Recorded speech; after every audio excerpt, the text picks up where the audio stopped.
Everybody.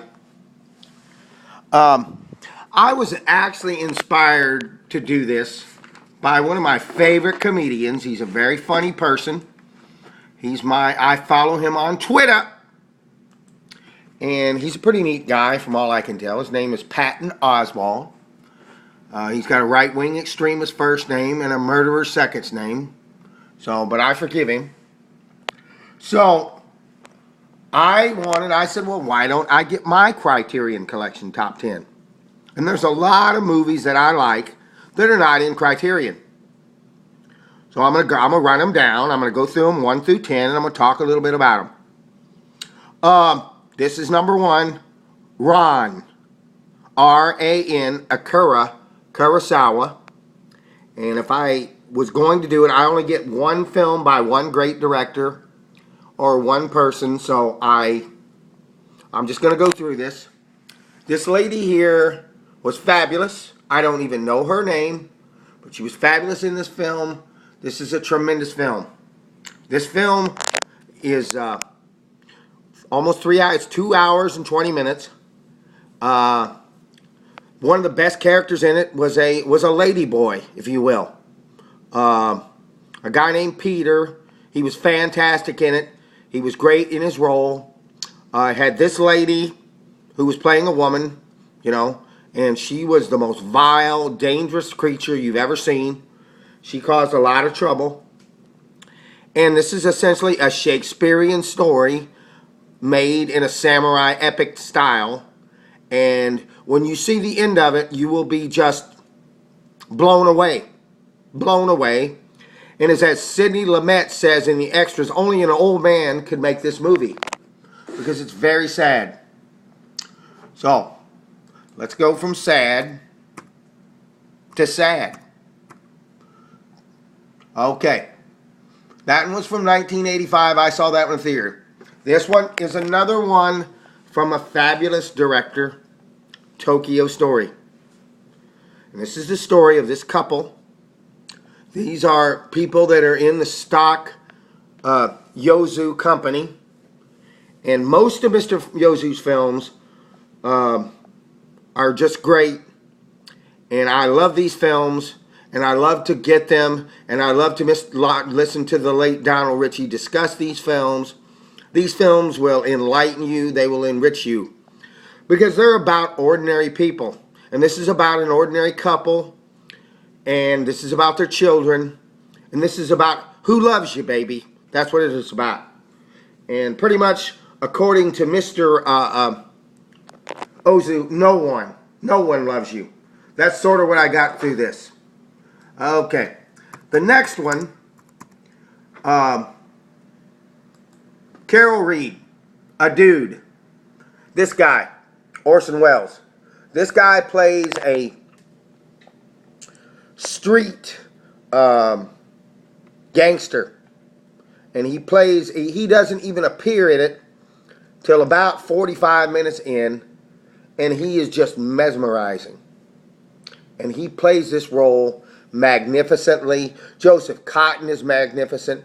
The chick that was in love with Orson Welles, I don't know what her name is, but she was magnificent. And this thing was top to the bottom great. There was this little boy in it who was looking at it in a key moment. And the way it's directed, the way it's shot, the music is just fantastic.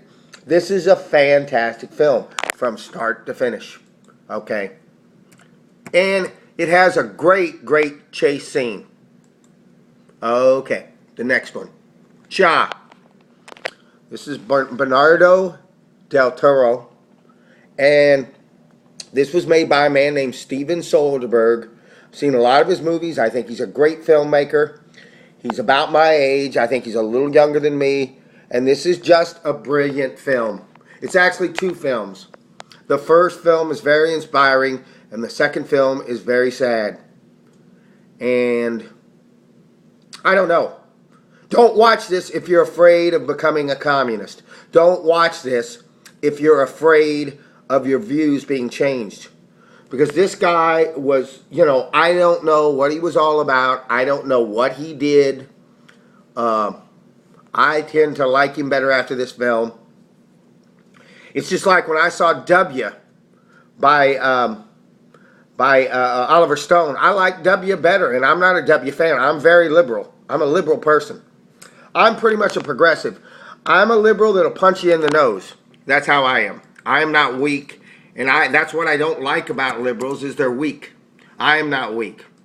Speaking of liberals that aren't weak, this could make number one.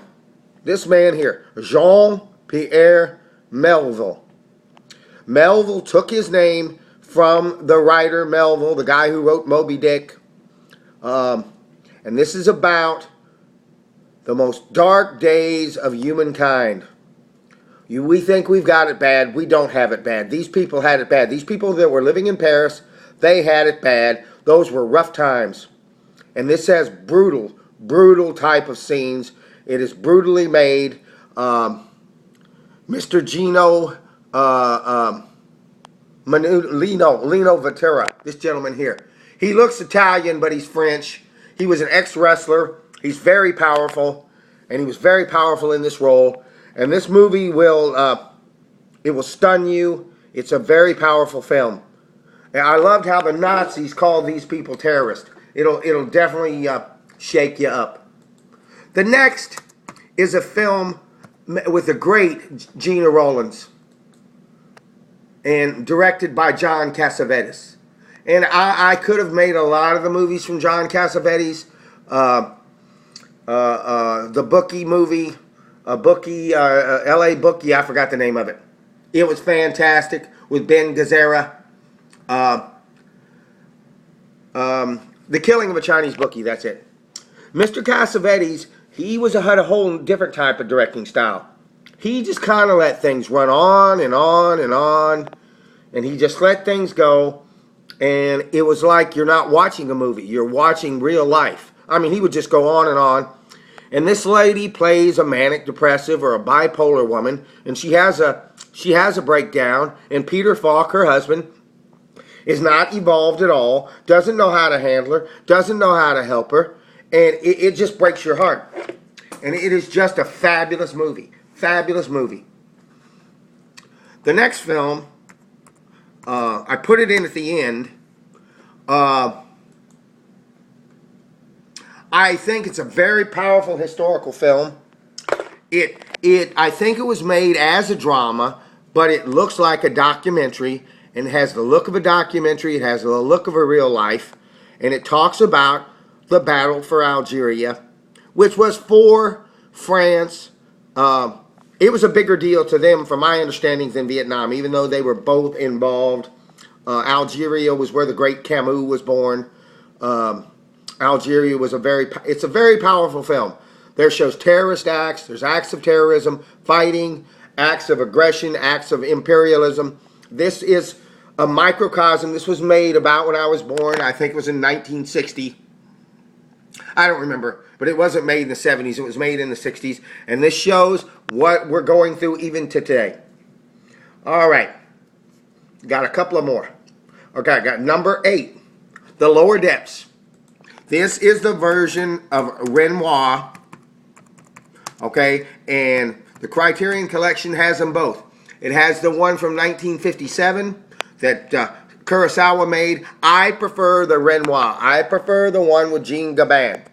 Jean Gabin was great, and it's a wonderful film, and it's not nearly as sad as the other one with Kurosawa. It's a wonderful movie.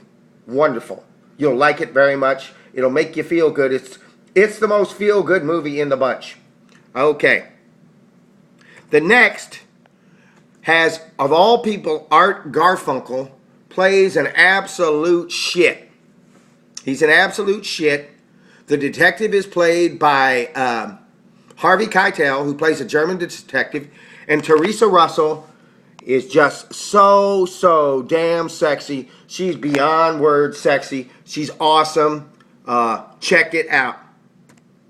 And the last one is from my buddy, my hero, my favorite of all time, Wong Kar-wai, Chungking Express. That little girl sings at the end of it, sings the Cranberry song. She is amazing. They're all amazing, all 10. Peace out.